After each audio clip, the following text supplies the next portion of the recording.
know one thing that I love? There's a book called Conversations with God by Neil Donald Walsh.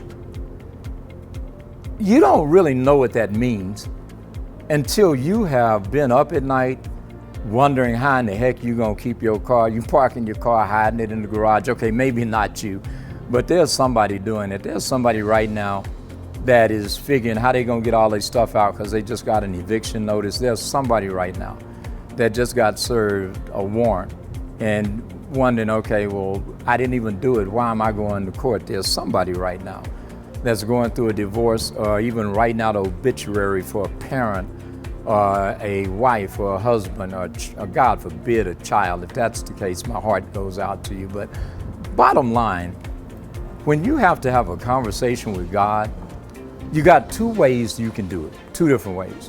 One way is you can just do it because you going through hell. I prefer the other way. The other way is because you have a relationship. And see, I want you to think about this. If I call you and I say, yo, it's me, and you say, hey, what's up, D? And we just start talking. You know what that means? That means that you recognize my voice. That means that I communicate with you so frequently that it's undeniable. There is no mistake that you know, because of how much you and I talk, that you know me, you know my voice, you know who I am. As a matter of fact, let me tell you something. That is so true that if something's bothering me, you can hear it in my what? In my voice. As a matter of fact, if I'm happy about something, you can hear it in what? My voice. Matter of fact, if I'm just kind of a little out of sorts, you could probably pick up and perceive something because you know my voice.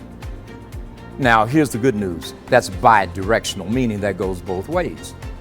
You see, when you hear my voice and then you know it's me, then you can tell what's wrong.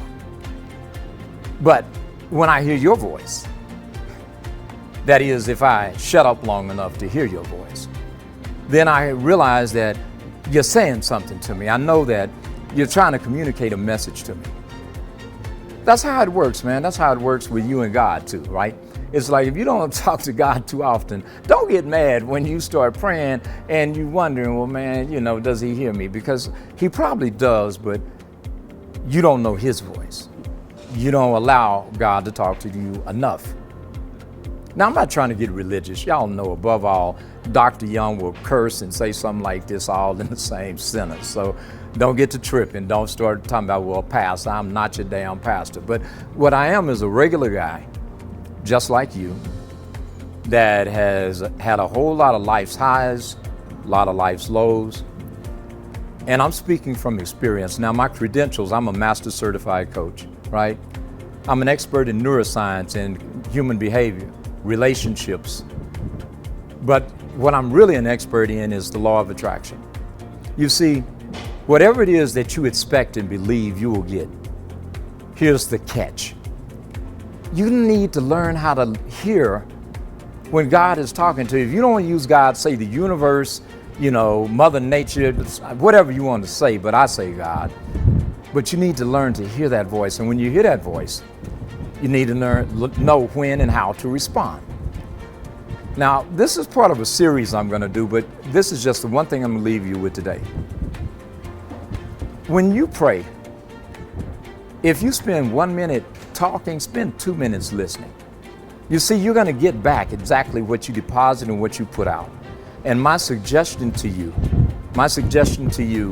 as your coach, as an expert on the law of attraction, as a neuroscientist, is being mindfully present, being very intentional, and understanding that the universe, that circumstances have a voice, hence, get it, the tie in, the voice.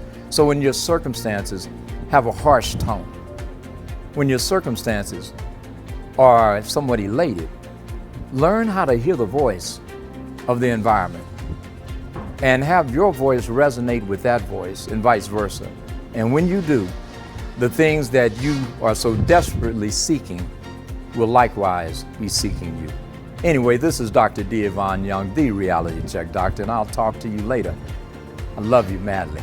Most sincerely, I do.